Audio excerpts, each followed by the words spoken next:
power sweep. Actually, it's the lead play in our offense. We ask our YN or a tight end to open up somewhere between 6 feet and 9 feet, get an isolation with the linebacker. Tell the tackle to take the defensive end if he's over him. If he's not, to drive down on the first man to his inside. If the YN has the linebacker taken out, he cuts inside. If the YN has the linebacker in, he comes all the way around. If you look at this play, what we're trying to get is a seal here and a seal here, and try to run this play in the alley.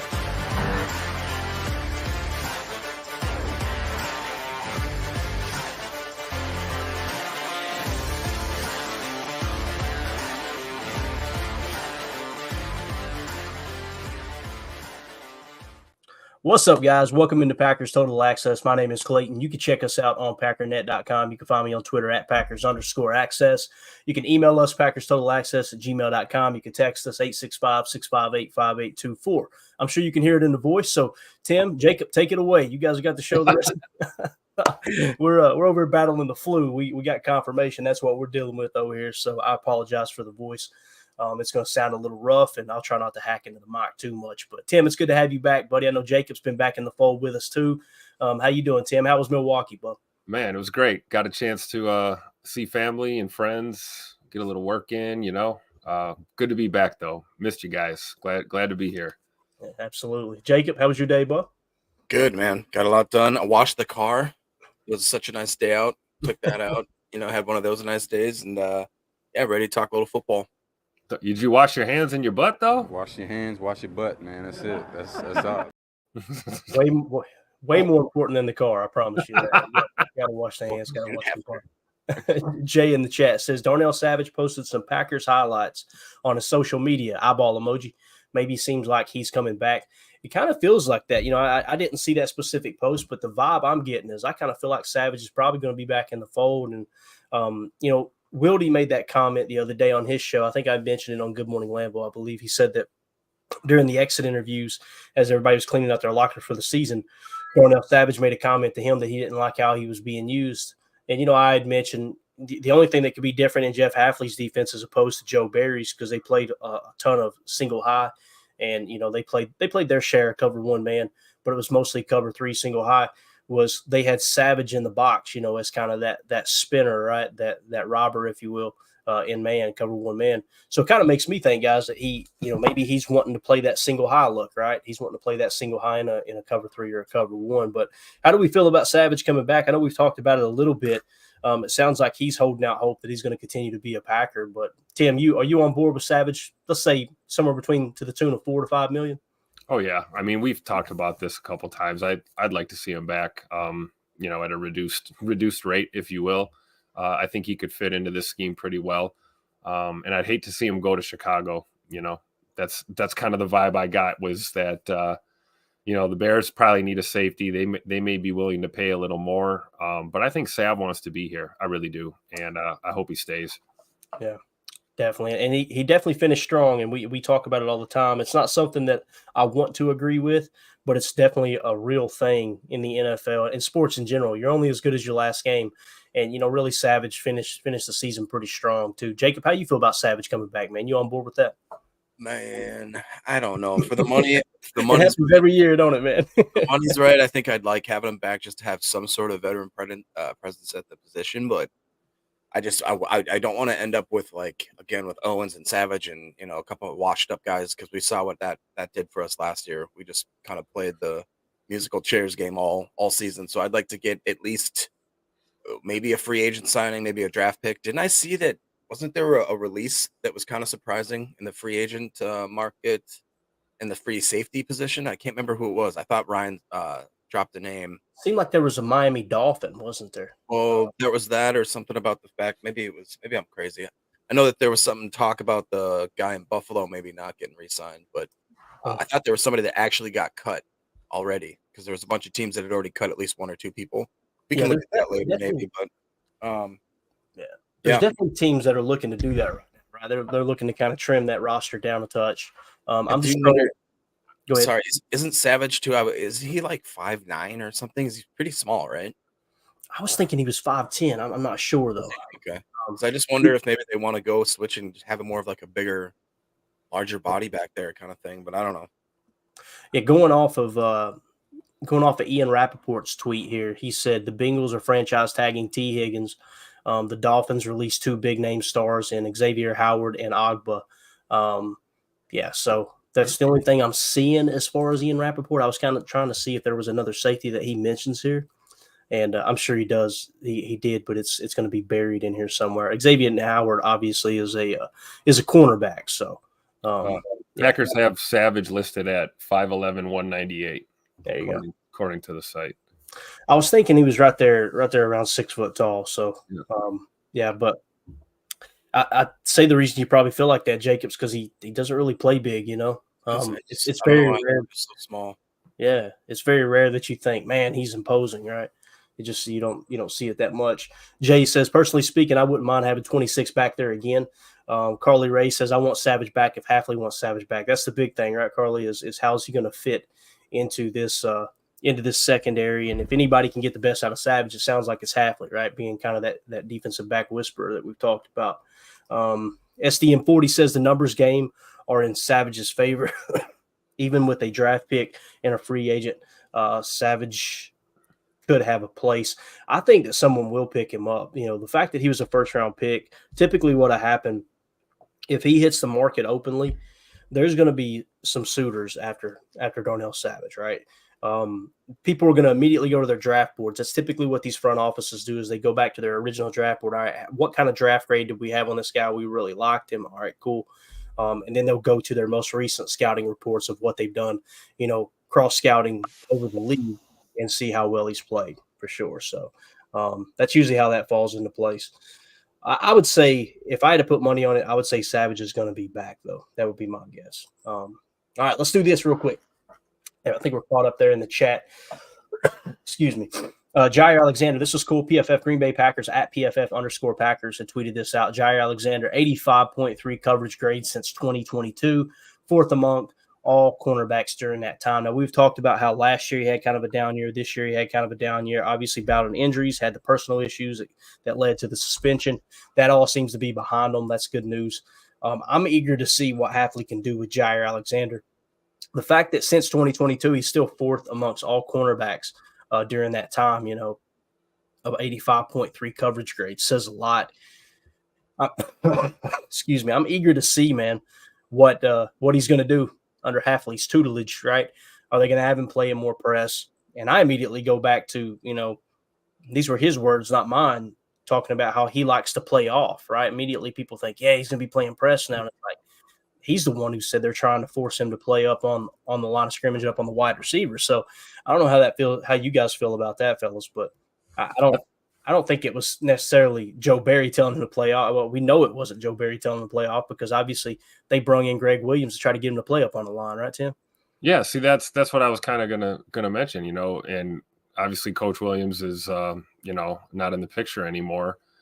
Clearly, that was an experiment they tried last year, and Ja was at times playing, you know, closer to the ball, and we broke down some film. It didn't look pretty when he was. So, you know, it sounds like Coach Hafley has the approach of, you know, he actually mentioned that in the presser a little bit, you know, taking what your guys do well and having them do that rather than, you know, trying to kind of, you know, force them into a situation where you're playing to, you know, their weaknesses rather than their strengths. I mean, if Ja's more comfortable a few yards off, that's where you want him to be, you know, right. And we can see more of this. Took it down the sideline, turned over with my guys, gave the football to a little kid wearing 23. Exactly correct. What do you think, Jacob? You think they'll give him the freedom to say line up where you want to line up? And do you think that Ja would be more of a, you know, a press guy in this type of defense? Or you think he'd be off, man? I mean, I wasn't here for the time that you guys diagnosed and broke down the Hafley interview, and I wish I was because I listened to it afterwards when Ryan did a podcast when he broke it down, and I really liked what the guy had to say. Yeah, it was impressive. It was really impressive the way he answered questions. There's only a couple, you know, kind of coach speak style responses, but one of the things that he kind of reiterated is that he's not going to be necessarily a guy that walks in and goes, it's going to be like this and like this and like this. He said that if a player comes to him and explains, hey, this is the reason why I chose to make this decision, he's going to take a step back and be like, well, maybe that was a better choice. And I'm even going to maybe teach that in the future. So that all being said, I think myself, I owe Jair an apology. I've been harsher than most probably on him in the last 2 years, and actually just take a step back and look at that he can still be fourth among all cornerbacks in that time while he's battling injury, while he's battling the adversity and a coaching change now. So well, who knows what's going to happen going and forward. And if anything, it looks like, with he's coached Revis, he's coached Sherman, and now he's got a chance to coach Jair, arguably the best in the game currently. So that's a great point, Jacob. Like, what a great coordinator to have here. I mean, I got a little short list of guys on our defense that I'm excited to play with Jeff Hafley at the helm. Jair being probably number one, and then guys like Quay Walker, and I'm really interested to see how he uses Preston Smith, Rashawn Gary. He talked about being fast and aggressive, getting after the quarterback, pinning their ears back, and he talked about having a balanced defense, so all of these things are part of it. You're going to have your press corners, and you're going to have your off ball corners. It's part of a healthy, balanced, nutritious defense, and I think that's what we want to see. Everyone wants to see more aggressiveness, and I'm in that camp too, but I guess we all have our own opinions on what that means. You don't have to play press man to be aggressive in the NFL. And I think Jeff Hafley is going to teach a master class on that in 2024. I'm looking forward to it. I'll tell you another technique that he had mentioned. I had watched a coaching clinic. It was right at the time that we hired Jeff Hafley. I was kind of diving into any tape I could find, and he had a technique too. Do you guys remember when Coach LaFleur said in the presser, "We want eyes on the quarterback. We want eyes on the quarterback." And immediately we all go, "Okay, that's man." It just hit me the other day. I'm like, I remember watching a thing where they were talking about playing off, and I pointed this out with the Boston College tape, how they were playing off. One corner was 10 yards off, one corner was 8 yards off. I got roasted for pointing it out as if I was trying to paint this false narrative that he's going to play off just like Joe Barry.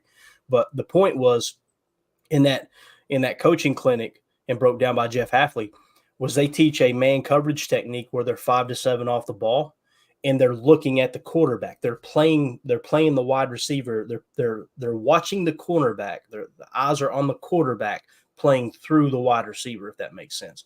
So you might see a little bit of that action too. I thought that was a really unique approach as far as technique for a cornerback too there. So pretty interesting stuff there.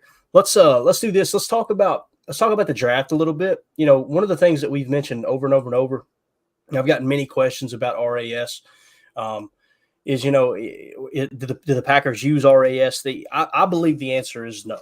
But they've got their own athletic profile that they've built for these players, right, coming into the draft. When it comes to RAS, it's kind of the best thing that we have as a fan base to compare these players over the last, I guess it's 50 years now, right? No, 40 years. It started in the 80s. This goes all the way back to the 80s, I should say, the database.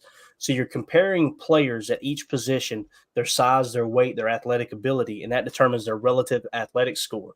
And I went ahead and pulled this from MathBomb, and we pulled up the RAS from the past draft classes. Okay, so we'll start with 2023 last year. You can see, Lucas Van Ness, 9.3, Luke Musgrave, 9.7, Jaden Reed, 6.7, Tucker Kraft, 9.6, Colby Wooden, 9.2, Sean Clifford, 9, pretty much 9 flat, 9.04. Dontavian Wicks was a 9.1. Really makes you wonder why he dropped so far, man. Carl Brooks, 5.8. Anders Carlson was not finished. Basically, it was incomplete. Carrington Valentine from Kentucky, 9.3. Lou Nichols III doesn't have an RAS score. It must have been incomplete. And then Anthony Johnson Jr. out of Iowa State at 8.1. Looking into the past him, and when you look at other RASs, we focused on RAS. If Goody was using RAS, he focused on athletic build more this year than any other year in the past. And it kind of makes me wonder, is that because Aaron Rodgers was gone, that he kind of got back to what they do? You know what I mean? Rather than taking input, not that Aaron was in there building a draft board or anything, but it might have been something along the lines of asking Aaron, because Aaron, that's one of the things that kind of chapped Aaron's rear end so hard about the Jordan Love pick, was you could hear him on the McAfee show that he was talking to Goody, and there was several wide receivers they liked in that spot, and then all of a sudden they take Jordan Love right as Aaron got off the air. So I just thought the only thing that's changed this year as far as RAS. Like if you go to 2022, you still got quite a bit of RASs there that are pretty high, right? But if you go to 2021, right, you can see there's only 3 in the green, 3 above 8 in RAS. And then 2020, you're kind of back to it. Well, you just got 4. Half the draft class did you have a positive RAS, of 8 or more. So I thought that was kind of unique that we took so many with high RASs here. I mean, you basically took 1, 2, 3, 4, 5, 6, 7, 8, 9, 10, 11, 12 picks, right? And of those 12, 1, 2, 3, 4, 5, 6, 7, 8. 8 of the 12 picks were 8 or higher in RAS. Pretty telling, isn't it, too? Yeah, I think it is. I mean, it shows where, clearly our priorities are here as an organization. And, people are on different sides of the aisle when it comes to this, like many issues today. I don't think there's anything wrong with it. We've heard Goody accused of leaning on RAS too much, but I don't think there's anything wrong with, wanting guys that have high athletic ability and then putting them in your system, developing them and seeing what happens. Sometimes they pan out, sometimes they don't. But recently here, it looks like we've been finding more success than failure when it comes to this approach. So I'm just excited for this year's draft, man. Definitely. Jacob, what do you think, man? Anything stand out to you there as far as these RASs? I mean, it seemed like Goody just said, you know what, let's take every one of the athletic freaks. And, oh, by the way, the 2 that weren't the athletic freaks were absolute home runs, too, with Jayden Reed and Carl Brooks, which we'll break them down a little deeper here in a second. Yeah, I mean, I think it just might be one of those, I don't know if you call it a happy accident or just a random chance, because I think what they're doing is working their way from how did they scout them? Are they a good football player? And if they happen to maybe meet that criteria, then okay, cool, that's an extra bonus. And I think maybe like it always depends on where it falls on their draft board and where they're at. But I know that when I'm looking up guys, I can't help it by starting with guys that have 10 RAS and work my way down. I'm definitely not starting from the opposite way when it's looking for Packers draft picks. So Yeah, definitely. Let's see here. Mastermind says, Jacob, do you think Gutekunst will address the cornerback room in free agency or the safety room? Because I think we need some experienced players in the secondary. What do you think, Jacob? You think he'll go out and spend a little bit of money on that cornerback safety room in free agency? I would hope that he wouldn't, just personally, because I think we have more than enough, like first and second, and if you even want to call it veteran depth with Jair there. Even though we obviously traded away Rasul, there's still guys that are still vets there, and I would not mind taking 2 or 3 draft picks though at cornerback. I've talked about certain guys like Nate Wiggins is amazing. I don't think we'll ever get him, but Ernest Rakestraw and a couple of the guys that Payne kid or whatever his name is. I think that the guy from Cam, what's his name? Cam from Notre Dame. That was so nice. There's a ton of guys that are there. So I would rather, I'd rather take a few stabs at those type players and seeing if they work out, because we still have Val, and I think we got a lot of talent. Max Melton. Oh, Max Melton would be great. I really think he's probably on the Packers' radar, man. He's got good size, got excellent speed. I could see him being on the radar for sure. Now, will they reach for him? I doubt it. But if it lines up and he's best available, that would be really cool to have Max and Bo on the same team for sure, man. That would be TJ awesome. Tampa would be good. Keenan Mitchell. There's a bunch of great guys. DJ James. DJ James is awesome. Yep. All right. So when we talk about this RAS here, the 2 that really stick out are Jayden Reed at a 6.7 and Carl Brooks at a 5.8, right? And when you kind of dive into, okay, those are the only 2 players that were below 7 in RAS, right? But they turned out to be 2 of your best rookies this year. I think some would argue that Jayden Reed is your best wide receiver on this roster right now, right?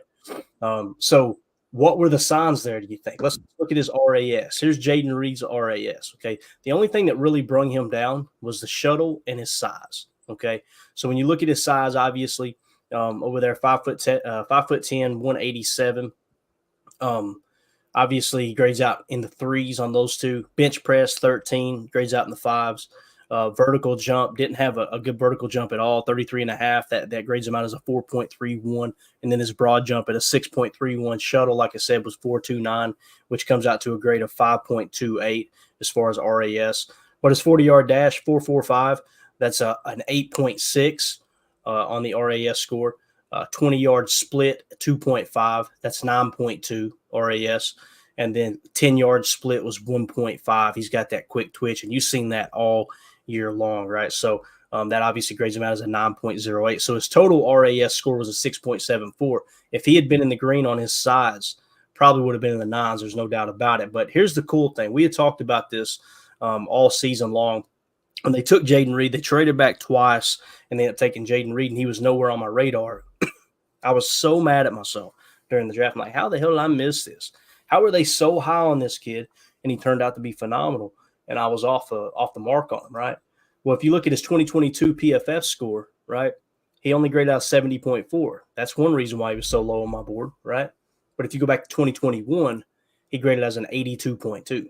And that's what I was telling you guys. When I seen that grade, that to me, all of these analytics, all of these stats that we can look up, they're kind of this, it's just direction signs, right? It's saying, hey, look here, go to this year, watch the tape here. I went back to the 2021 tape, and I was like, holy cow, this dude is a superstar. And he did most of it out of the Z. Yep. People were saying he's just going to be slot. He's going to be slot. He can play anywhere on the field. I think it shows that we have to look at the draft when we draft players a little bit differently. Like we always talk about the NFL. It's like, what have you done for me lately? And you want to look recently, and you don't care about what a guy did 2 years ago or 3 years ago. It's like with college, you have to take all of that in. And you can't just look at tape from last season. You've got to go back and look at that college career because you're going to miss gems. And clearly Goody did his homework because we hit the Reed and Wicks pick out of the park. Yeah, definitely. So we've adjusted our draft boards now. Obviously, we've got to the point where we're going to dig back a little bit deeper as far as PFF grades and things like that. Now let's move on to the other one we mentioned, Carl Brooks, right? His overall RAS score was only 5.8. So when we look at his RAS card, that 5.8, his size, his height was only 7.1. His weight was 6.2. His bench was 7.4. His vertical jump, which is typically a good sign of explosion, right? 26.5 was his vertical jump at a 3.01. His broad jump was a 5.6. His shuttle was absolutely horrible. He ran his shuttle time in 5 flat, and it was a 1.1. I mean, that is as poor as it comes. So his vertical and his shuttle was absolutely horrible. His cone, 6.7. His 10-yard split, 1.7, which grades out to a 6.1. His 20-yard split, a 5.9 was his grade. And then a 40-yard dash was 6.7. So, I mean, he was relatively unathletic all the way across the board here. There's nothing that you could say, well, he graded out good there. I mean, the closest you're going to get to it is his height and his bench press, right? But if you go to PFF, and I love showing this stuff because there's still people out there go, oh, PFF's garbage, right? And we talk about Puka Nacua and some of these players that had very, very high PFF grades. They turned out to be great NFL players. Carl Brooks flashed. I love hearing Mark Tauser talk about Carl Brooks. He's like, this dude's going to be a beast. If anybody knows that, it's a former offensive lineman in the game. When he watches Carl Brooks, he sees someone who's going to be dominant just with a little bit of time. Look at his PFF grade, gang. He had 670 total snaps in 2022. His PFF grade was 93.0. His pass rush was 92.0. His run defense was 90.3. This is why I was screaming last year. I was standing on the table, pounding the table, saying we got to get him more reps over Devontae Wyatt because he's better in the run game too. So once again, PFF just kind of laying it out there and saying, hey, here's another stud just sitting in the later rounds. And again, if we go back to the draft class, we took Carl Brooks with the 179th pick. So I think teams are going to start to look a little bit closer at some of these PFF grades. But what do you think, Tim, as far as Carl Brooks? And I don't think people, quote unquote, overlooked them. There wasn't very many signs there. If you didn't have this PFF grade, we'd all be going, that came out of nowhere. But this is the one telltale sign, right? I'll tell you what I think. I think Jacob was right all along. I'm going to give Jacob the credit on this one because, he was on the radar quite early with Carl Brooks and was carrying the torch for him. And, the proof is in the PFF right now. So thanks, Jacob. I remember that too in training camp. Matt LaFleur and the sideline reporters, the beat reporters are like, you can hear Coach LaFleur every single training camp practice going, all you hear him saying is, great job, Carl. Great job, Carl. And Jacob, we talked about it a lot. I remember you mentioned it a lot, man. turned out to be a stud, didn't he? Yeah, I mean, I kind of have leaned pretty heavy on PFF. I kind of am using now like an aggregate between 3 or 4 different sites that we kind of talked about. Like I haven't finalized it yet, but I'm leaning a lot heavier towards PFF rankings than I ever have in the past, just because especially like you said, if you look back, it's nice that you can usually see 2 to 3 years at least of their progress, or if they've had regression and what that may mean. Because if you see like a random spike, to maybe like dive in, like, hey, what happened that year? And then you can click on it and you're like, oh, they switched OCs, or they got a quarterback, some their number one receiver went down with an injury or something like that. So you start digging in. It's not the perfect, schematic or anything like that, but it's definitely, I think, a little more helpful than not. It overlaps with too many good players, I think, for it to be completely looked away. Yeah, and for people who don't have time to watch all the tape, PFF's a great starting point. Like I said, it can be just a good GPS, if you will, to see some of these guys who have really separated themselves and go, all right, let's go see what he did really well. And you turn on the tape and it's bang, okay, I see it, right? Or it might be something like, yeah, he had a high PFF grade, but he didn't really do anything spectacular there, right? Just another tool that we can use. Again, we don't say it's the gospel or anything, but I think it's people who have too big of an ego to even think about looking at PFF and what they do and all the eyeballs that they've got on the tape.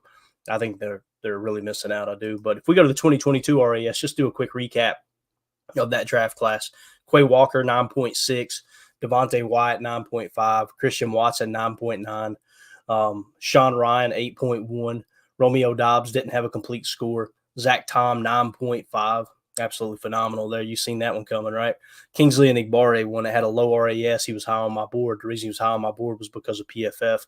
I was big on him when they took him. I was actually big on them taking him around earlier than they actually did. Tariq Carpenter, boy, ain't heard that name in a minute.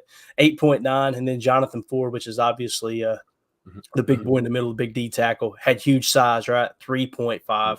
He hasn't really panned out. Rasheed Walker, look at this. Rasheed Walker, the 249th pick. And there's a good chance he's going to be our starting left tackle moving forward if Bach doesn't return, which, by the way, Bach put kind of a cryptic Instagram post out that no, he doesn't do that kind of stuff, does he? Makes me think he's coming back. I think Bach might be back with the green and gold this year, man. But anything stick out to you right there, guys, as far as the RASs from 2022? Tariq Carpenter, like you said, man. I mean, we haven't heard that name in a while. We kind of ran the gamut with him. Tried him at the safety position, tried him at linebacker, and then tried to find him somewhere else to play football. So yeah, you can't get them all. And I hope he does well too, because Tariq's a good dude, man. He was always one of the guys that took time to speak to the fans and was real approachable during camp and type of guy you want in your locker room. So hopefully he has a nice long career for sure. Definitely.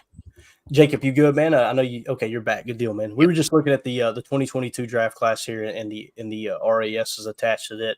Anything stick out to you here, man, as far as the 2022 RAS? And again, this gives us a good parameter moving forward. It just kind of shows you how much Goody likes these high RAS guys. No, I mean, yeah, like I said, I always start from the top bottom when I'm looking for certain prospects. That was the night or when I first started watching Christian Watson, is because I was looking at perfect tens, and it didn't take me long to find the 996, and I was like, "Who's this dude?" I'm like 6'4", like North Dakota State. Why isn't anybody talking about him? All right. Yeah, so 2022 was just like I said, littered with RASs for sure. We go to 2021. Eric Stokes 9.3. Josh Myers didn't have a score. Amari Rogers, 5.3. That one didn't pan out, right? It's kind of wild, too, because I think people would agree that Amari Rogers is a similar build to Jaden Reed, right? Kind of that small, shifty wide receiver type guy. And you see the reason their RAS, I bet if we pulled his card, his RAS was low because of his size, just like Jaden Reed. It just didn't pan out. I'm of the opinion, I don't think they gave him a fair shake playing in the slot. They tried to force him to be something he wasn't, and that was a punt returner. I think if they would give him more opportunities in the slot, it might have went a little bit better, although he is out of the league right now, so that would suggest it was just a complete miss. Royce Newman, 8.7. But hello, Newman. Yeah, he had that one solid year there. I think it was his rookie year. We were like, okay, this dude looks like he can hold up, and then it just went down from there. TJ Slayton in the middle, big D tackle, 7.9. Obviously, the majority of that RAS is his size. Shamar Jean Charles out of Appy State, 4.2. Cole Van Lannon, 8.4. Obviously not on the roster anymore. Isaiah McDuffie, 7.3. And then I think we got one more down there. Kylan Hill, 7.2. Kylan Hill, they said it was an attitude thing. I've heard that from several people within the building that were like, nah, he was pretty much a prick is what I heard. So that's why he's no longer on the team. But anything stick out to you here, Tim? Anything you want to hit on, Bo? Yeah, I mean, clearly my favorites here are Isaiah McDuffie and Big TJ Slayton. I really wanted Shamar Jean Charles to work out. I kind of saw some flashes from him, but ultimately just didn't pan out. And it is what it is. What can you do? Amari Rogers too. That was one that we saw a lot of potential in. And you're right, kind of that. Kind of built like Jaden Reed. I guess minus the hands and the route running and the speed and the return ability. Right. I could go on, but yeah, I mean, this is a great example, like, of this 2021 class, who's still in the mix right now. I mean, we got Stokes, Myers, Newman, TJ, and Zay, and we got a couple question marks on even a couple of those guys right now. So, it just shows how hard it is to draft players, man. It really is an art form. Definitely. And Jacob, we got 2020, Jordan Love, 8.4. AJ Dillon, 9.1. Josiah DeGuara, 8.4. Kamal Martin, obviously no grade there, no longer on the roster. John Runyon, 8.4. Jake Hansen, 3.7. Stepaniak, no grade. And then Vernon Scott, no grade. I don't even remember Vernon Scott, to be honest. I was like, he played for us? Jonathan Garvin, 8.9. He hung around. That was your pet peeve for a while, wasn't it? Jake was like, this dude can't show up to off-season workouts. Why is he still on the roster? Maybe it was at 8.9, man. Exactly. Yeah. No, I mean, it's another year where it looks like we're definitely going heavy with RIS. This one, yeah, Kamal, I had high hopes for him. I know he had knee issues going around. Runyon, I thought he was going to be great. Even Hansen for a minute, and then Stepniak never came through. And then obviously we know what happened with the top 3 picks right now, still on the team. But Vernon, I remember Vernon. I've had high hopes for him too. He was around for a little bit, but I think he just got injured. Never shook out, huh? We got a quick video on Jordan Love that the Packers put out. It's nothing like crazy new. They just put a nice little bit together and a couple sound bites of people talking about Jordan, but really excited to see what Jordan's going to do moving forward. And we got a cool little statistic we're going to share with you guys too about starting quarterback or about rookie quarterbacks playing for teams here in a second. But let's cue up this video real quick of Jordan Love. The other way, he's got him wide open. Down the right side, Musgrave, end zone, touchdown, and a dagger. When did you know Jordan was the guy? Because you come into the season right, and okay, what's going to happen? 2019. Goody! No, I think you got to give Jordan a lot of credit, man. He's what he's withstood. That's, as you guys know, it's not easy what he went through the last 3 years, and to just kind of watch him focus on his work, get better each and every year. Ryan, would you like to sign him to a long-term deal this offseason? Yeah, I think we'll go down that road. I think certainly, I think that'll be important for our football team to have some stability there.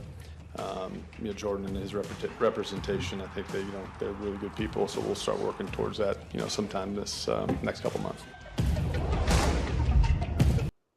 I love Goody. Just a little, when did you know? When did you think? I was 2019 when I pissed off our first ballot Hall of Fame quarterback to take him. I think that's when I realized, hey, this kid can play.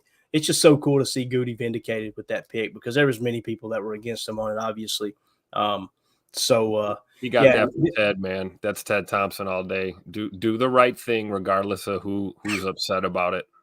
Even if people aren't going to like it, that's what being a GM is. You got to make those tough decisions. Absolutely. Jacob, I've never asked you this, man. I should know this answer.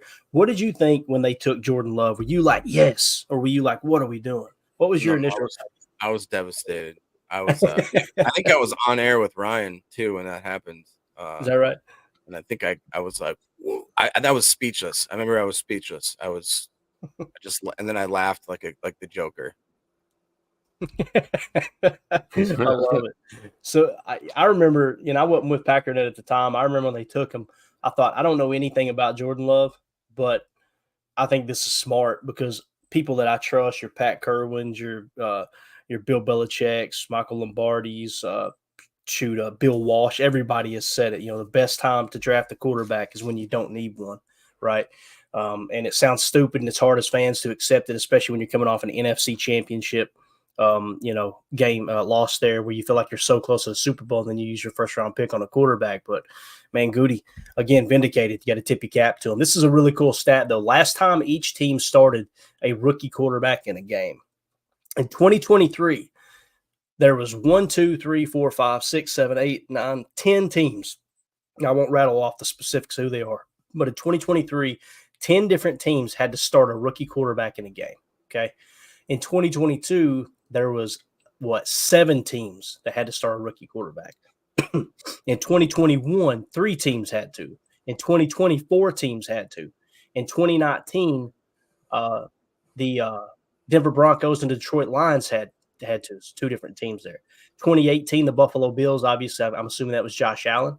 2017, with Kansas City Chiefs, the LA Rams in 2016, the Tampa Bay Buccaneers in 2015, and then the Seattle Seahawks in 2012 with Russell Wilson, right? So you got every team in the National Football League had to start a rookie quarterback since 2012. Every team has pretty much been covered except for the Green Bay Packers. The last time the Green Bay Packers started a quarterback in a game was 1987. I was 5 years old, hanging on to the back of a Honda V65 Magna with old Mad Dog Bailey, blowing snot bubbles when the last time the Packers had to play had to start. I had to take the ticker down so we could see the G there nice and clear. I'm telling you. See that crazy statistic. And who was that quarterback? The birthday boy himself, Don Majkowski. Happy birthday to the Magic Man. The Magic Man. Today's his birthday, so I think that's a fitting stat. I need to get him on the show. They said that he's one of the coolest people in the world, man. Absolutely. When you seen that Kentucky waterfall too, man, he was rocking back in the day. But I'll tell you what, I was hearing Gary Ellerson tell some stories the other day, and they mentioned old Magic Man and them going to clubs and stuff. And he just kind of cut himself off. It kind of made me think. I think old Donnie Boy Majkowski might have been nice with the ladies back in the day. I don't know. he definitely fit that whole role there in the 80s, man, with the mullet, the business in the front, party in the back type of thing. But that's right. Is that not a crazy stat, Jacob? 1987 was the last time the Packers started a rookie quarterback in a game. Yeah, I think I sent this to you in the group chat, Clayton. Then you just ignored me. Were you the one who sent it? You sent it over. I swear. Bro, let me tell you, I slept 14 hours last night, bro. I don't know where I'm at right now. Pretty cool though, man. Pretty cool. The stability. That's crazy. Yeah, absolutely. So that's pretty much all we got as far as draft talk. I've got my board updated, and I've got some more stuff to get to. It's going to be real hard to see here, but just to kind of give you guys an idea of what stage I'm at with my draft board, we went through basically a 3-part qualifier to get the grade in the yellow, right? And then we did another 2-part qualifier, averaged in with that yellow column to get to the orange column. And basically, that's where my board is at right now. I'm ready for RAS scores. I'm ready for Greg Cosell input, that type of thing, to give bonuses. There'll be no penalties moving forward. So it's all going to be just bonuses from here on out as far as RAS. The way it'll work too, if someone has an RAS of 9 or higher, it'll be -5, which is a good thing. The lower the number on my board, the lower the number in the grade, the higher the person will be on my board. As you can see, Marvin Harrison Jr. is my top prospect at 2.3. Caleb Williams is at 3.7. And then we get into the second tier where you've got 3 players, which would be Joe Alt, Brock Bowers, and Drake May. And then you get into the third tier. So that's kind of the stage my board's at right now. Is there any player that you guys can think of, and I'll see if I can find him on here, that you go, man, I really like that player, and I can tell you kind of where he sits on my board right now? Does anybody come to mind? Jacob, Tim, anybody? I really like Ray Davis from Kentucky. Oh, boy, you speaking my language. Let's see if we can find Ray. I don't know where he's at on my board, but he looks like a plug-and-play running back, just ready to go, man. And the guy can catch the ball with soft hands. He looks – right there, I see him. Does he have a Kentucky waterfall too? Number 70. Number 70. He should, by God. I'll tell you this, sweet baby Ray Davis, you guys want to see him go off, watch him play Florida last year. He went off. pull up tonight, guys. If you want to get hot for a running back, and listen, this isn't me, the Kentucky fan, trying to sell you on a running back. Okay, let's calm down. Just go watch the Florida tape. And I know Florida was booty cheeks. Again, this isn't me trying to sell you on a Kentucky player, okay? But if you watch that game, you will see him he dismantles Florida's defense. It is wild. So, yeah, Ray Davis comes in at the number 70 spot for me. His grade is a 72. Obviously, lower the higher. So, he's still well within that top 100, my top 100 list there, Jacob. And who knows, man, if he has a good RAS score, and if I hear Greg Cosell kind of bragging on him a bit, he may be able to jump a few more tiers back up. So that's a guy that what it really says to me when I look at my board, he's worthy, in my opinion, he's worthy of the 70th pick. So that says a lot with running backs. Now, their value is going to drop because the market in the National Football League for specific positions is obviously it's going to flow. It's going to trickle down into the draft as well, right? If teams aren't willing to pay, premium money for a certain position, they're not going to be willing to spend premium picks on that position too. At least the majority of them are. So collectively, it should drop their value a touch. But how do you feel about where he sits right there, Jacob? Are you okay with that? Yeah, I'm fine with that. I mean, like you said, the running back position is real hard to judge. Tim, did you have one, or can I ask him one other?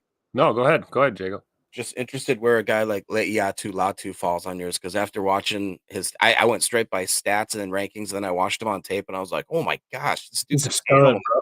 He's a stud. Animal. Yeah, he's in the number 9 spot for me. And for those of you asking about the color code, the greens are those tier 1 positions of importance, right? Your edge, defensive tackle, and then on the offensive side, it's quarterback and left tackle. Okay, the blue is tier 2, which on offense is center, and on defense it's safety and middle linebackers. So to answer your question, Latu, edge defender out of UCLA, is in the number 9 spot. He grades out as a 14 right now. I'm going to tell you right now, if he competes at the combine, he's going to rip the combine out of the frame, dude. So you could just about bank on him, in my opinion, just what I've seen on tape. And again, that's the whole point of the combine, is to confirm what you've seen on tape. If what you see on tape, if it kind of blends into the combine and he gets a -5 there, I know what Greg Cosell is going to say about him. I've listened to Greg Cosell enough. You're looking at him dropping to a 9 and then probably dropping to a 4. So there's a chance that you could find him in that second tier, because I do think that those top tier guys are going to jump into the negatives. So he'll probably jump in. He'll go from tier 3 to tier 2 when it's all said and done. But I'm really high on him. I think he's, if you look at my board right here, and when I say I'm high on him, it's not that I've watched the tape and, man, I really like this guy. This is the people that I trust, right, that I put all this information in. He's the top edge defender in this draft for me, Jacob. So, yeah. Tim, you got anybody, bud? Not off the top of my head. Got it. No. Anybody else, Jacob? Cooper DeJean, just where does he fall on yours? Because everybody's saying he needs – he's right there. Do I see him 29? Yeah, I'm not as big on Cooper DeJean as most people. I've got Cooper DeJean in the 29 spot. Now, he's listed as a corner. Some are saying that he could play safety. I don't know if that's the case or not. I want to point out – excuse me. I apologize, guys. Cooper DeJean's PFF grade this year was horrible. He was ranked 151st, if I remember correctly. Now, in 2022, he was really good. I think he was 11th best cornerback in 2022, but last year he was booty cheeks. So that's why he dropped on my board significantly. I think it's important, man. I think it's important that you look at it from all angles, right? I still say this too, and I know it's not a popular argument. If Cooper DeJean wasn't a white cornerback, I don't know if he'd be as popular. I'm just being honest. Like, people are enamored at the fact that there's never white cornerbacks in the league, and I think that's another reason that kind of gets a little bit of buzz around him, which cracks me up, because it's the same thing with like J.J. Watt. If you get someone like Lucas Van Ness, who's just a dominant white defensive lineman, like, oh man, he reminds me of J.J. Watt. But yeah, Cooper DeJean coming in 29th there for me, Jake. Do you disagree with that, or do you like him a lot? No, honestly. So there was a couple guys today that real quick we can brush over. He was one of them that I was kind of, once I watched him, I was like, oh, okay. I thought there was going to be a lot more flashiness, a lot more smoothness. He looked a little clunky. Another guy that I thought was a little bit meh after I saw him was Jalen Wright, which I was kind of surprised. He just seemed, he's very quick and he's to the point, but he doesn't seem like he likes to finish runs, and he just doesn't have the type of, I don't know, format, style, physique, running style. You But talking it about looks running back Jalen Wright? Is that right? yeah, from Tennessee. I'll I see if I can just find him here. he Go was ahead. in, PFFs, I believe, has him as the second overall ranked running back. I believe NFL Buzz had him up around 13, and then I think it was like another site had him at 5. So they got him bouncing around a little bit. But Yeah, I've got him at 110 right now on mine. Okay, my yeah, board. that's farther out. His PFF, what I've got is 11th on the. I think he was on the. That was his ranking. I think that would have been his score. I believe not his score. It was probably his draft board positioning at the time. And then 108 was his positional ranking in 2022. So dropped significantly there. The big thing that hurt him was the. I think it might have been his consensus big board out of the gate. And you'll see some of these guys. They'll catch a lot of fire all of a sudden. This is why I'm sitting back going, okay, what made you excited about him? They haven't played football in a month and a half. What happened? That's where you get into some of the politics of some of these media members trying to pump up certain universities, in my opinion. But not saying Jalen Wright can't be good. I live down here in Tennessee. I'm gonna catch hate for that. I've got him at 110 though, so borderline top 100. He ain't above no sweet baby Ray Davis. I promise you that. You know what? Is there any way that guys can talk their way into getting certain draft picks? I don't know if you saw that Javion Cohen. You got him at 139, the guard out of Miami. He was interviewed, and he went out of his way to say how he would love to block for Jordan Love, and went on to describe why and all this kind of stuff. So it's almost like you realize, oh, hey, Packers, come take a peek at me. Right. And you know what? I've got him in the 139 spot, like you said. His PFF ranking was 364. So there you go. Yeah, it's a good strategy. Yeah, you can butter us up all you want, bub, but you better learn how to block a little bit better. You want to play for the Green Bay Packers. But again, 139 is not a bad spot. So what it basically says is what Kerrigan was 2022. His 2022 grade was way, way better than his 2023 grade. So on PFF. But I found one if we still got time. Yeah, who you got, man? Another edge, Adisa Isaac. Yep. Let me see if I can run him down here real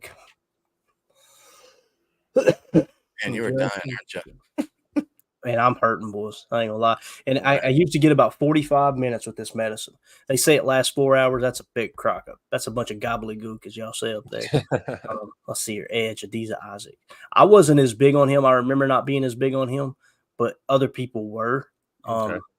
Let me see. It looks like he might be all the way down out of the top 100. I may not have a complete grade on him yet either. There's a good chance of that. There he is. 140, Tim. I got him in the 140 spot. And you're probably going, why, Clayton? Why? Look at his PFF from 2022, 606. Yeah. So 2022 PFF grade, not good. So he had one good year where he ranked, 63rd. Okay. So you kind of look at that. For me, it's, I'm not saying he can't play up to the level he played at this year, but that kind of feels like a flash in the pan. You know what I mean? Put it this way. If you got two edge defenders, you got to pick between those two, and you got one that graded out in the top 200 in 2022, and then you got Adisa Isaac that graded out 606 in 2020. I'm probably going with the other one, right? If you just remove the names. So he's one that I see a lot of people really high on him, Tim, and I'm not. And that's where my board is going to be a lot different from others. There'll be many times that I have to go way down on the manual board to wipe a name off.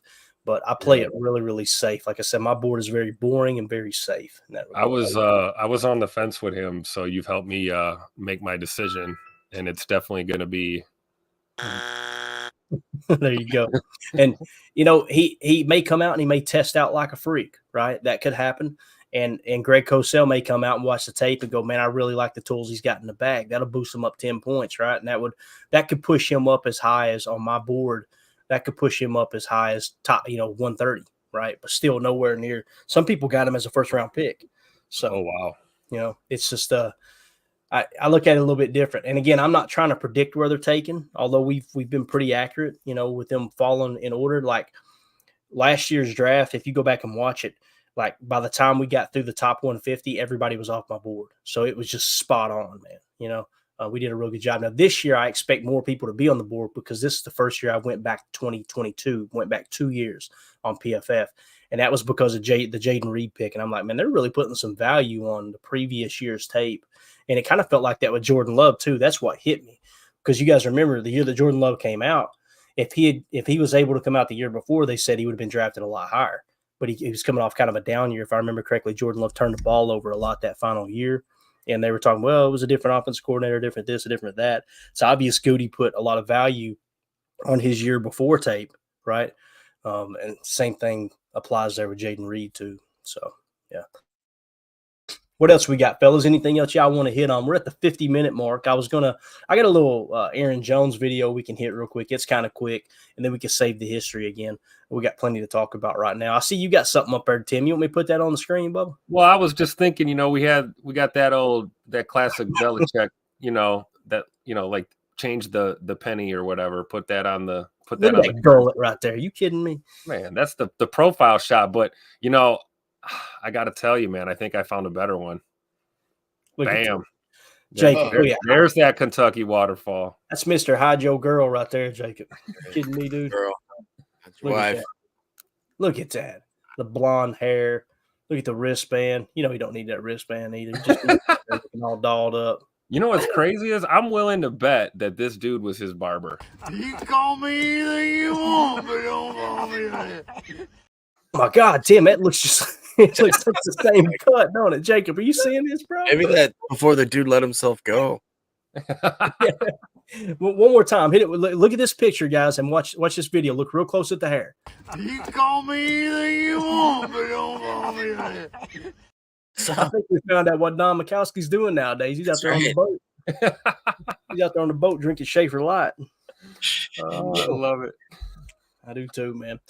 All right, we got a quick video about Aaron Jones. Again, the media team pumping some of these videos out makes you think, all right, Jonesy, I'm with the way the cap moved, they'll probably still restructure his deal a bit, but I'm cool with leaving it the way he is, the value he brings to the team. But I'm excited about having Aaron Jones back and hopefully healthy this year, because I'm telling you, man, he led the league in rushing those last 3 weeks of the season, right? Just an absolute stud, still got it, and just a leader of men. But here we go with Aaron Jones. He was such a difference maker when he was out there this year. Give it to Aaron Jones, picks his way up the middle. End zone, touchdown! The way our offense was able to move, he changed a lot of the way we operated when he was in there and when he was healthy. I think for us, it's finding a way to keep him out there and keep him healthy. He's such an influential leader in our locker room. 5 on 3, 1, 2, 3. He's just really kind of the heartbeat of our team. So that's kind of the anticipation, is that he'll be back.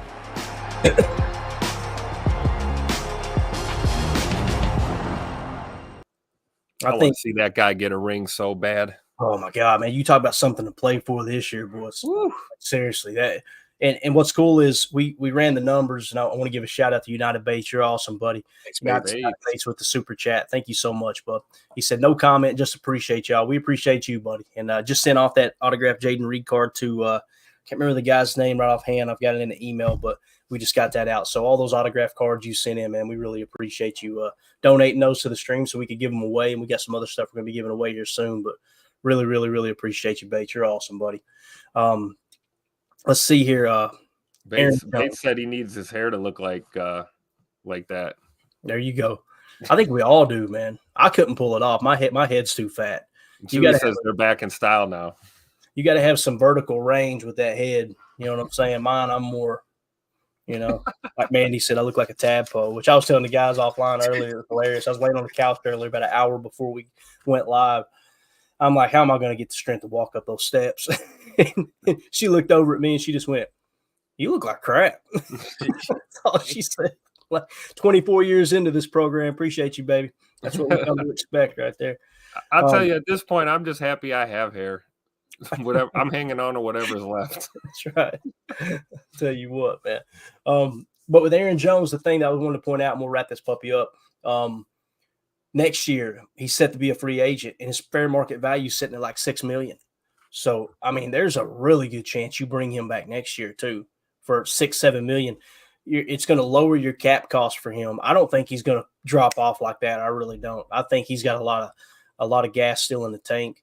He's one of those guys that, if anything, Packer fans complain that Mike McCarthy didn't utilize him enough when he was younger, right? He hasn't been driven into the ground like a Derrick Henry or someone like that. So I think there's a really good chance that we get him back, obviously this year, but maybe for the next 2 or 3 years at a really good price too. So around the horn, though, anything else y'all got? Jacob, anything else you want to hit on, bub, before we wrap up? No, I mean, like you said, I need Jonesy back. At least if he's here one more year, I think he'll solidify granted he stays healthy, he'll have all the records that I think a running back could have, and then some for the history of Lambeau. So I would just love to see that. I think we just are sleeping on the fact of how awesome we could have just like assembled the super team of the best coaches. There's a podcast out there that Ryan did maybe 2-3 days ago where he goes through the Hafley interview, or I'm sorry, the post game or whatever you call it. The presser. And then he goes through each individual coach and where they came from and kind of ties the lineage together. And dude, like these guys are going to be a bunch of absolute psychopaths. Like just getting the absolute most out of these guys. So it'll be fun to see that. And definitely looking forward to more draft coverage. I think if we should we mock draft Monday. Hey, we can do it. We can do it, man. Hey, I'm down for mocks anytime. I try not to beat. I get two extremes, Jacob. Like some people go, I hate mocks, and others are like, when are you gonna do another mock draft? So I'm kind of stuck in the middle. We could always save it. We could save it for the very end of the episode because if you really want to, you can crank through them in like 10-12 minutes. Yeah, but we never do though, do we? No. We take like 40 minutes because we're trying to give well thought out process and everything. But yeah. We can do that though, man. I'm okay with doing those rapid fire mocks for sure. I like to get the chat involved. That's the part that sucks because I can't see the chat when I'm running it, so it makes it a little bit difficult. Tim, you got anything, Bubba? No, man. Just happy to be back. It's good to talk ball again with you guys. Clayton, I hope you get well soon, man. I'm send a double shot of Woodford your way, man. Yeah, I haven't been in the Woodford tonight because I'm a little nervous because I've damn near overdosed on the cough medicine. So we're trying to bring this thing down. We're right here. We're trying to bring it a nice little easy landing. You know what I'm saying? So you just need a couple more hibernations. You'll be all right. That's what I need, and that's the reason I was going to say probably won't be a Good Morning Lambeau. The goal is to sleep another 10 to 12 hours a night and try to knock this thing out, and then we'll be back tomorrow for PTA Live, and we'll do one of those mocks like you said, Jacob. We'll have some fun with it, man. So just want to give a special shout out again. Thank you so much, United Bates, buddy. You're awesome. You're such a blessing to the show. We really appreciate you. Appreciate everybody in the chat. This was a lot of fun. Peter Stone says, have a good night, guys. We all hope you feel better soon. Clayton, thank you so much, pal. Appreciate it. Thank you, Crystal. All of you. What are you laughing about, Jacob? You're just dying. Oh, thank you. I start off strong, like I got this. And about halfway through a sentence, it just it's done. So there you go. All right, we're out of here, guys. Thank y'all for muscling through with me. I appreciate it. I know some of y'all, it sounded like nails on a chalkboard hearing this raspy voice, but I really appreciate everybody kind of, like I said, toughing it out. So we will see y'all tomorrow. Hope everybody has a wonderful night. Y'all have a great Monday morning tomorrow. Don't work too hard. We'll see you, like I said, definitely for PTA Live tonight. Who knows? You might wake up in the morning, though, and you might see a GML go live. So we'll see how we feel in the morning. But appreciate everybody. As always, let's go out and be the change we want to see in the world. And go, Pat, go. The power sweep. Actually, it's the lead play in our offense. We ask our YN or a tight end to open up somewhere between 6 feet and 9 feet. Get an isolation with the linebacker. Become a tackle, take the defensive end if he's over him. If he's not, to drive down on the first man to his inside. If the YN has the linebacker taken out, he cuts inside. If the YN has the linebacker in, he comes all the way around. If you look at this play, what we're trying to get is a seal here and a seal here. Try to run this play in the alley.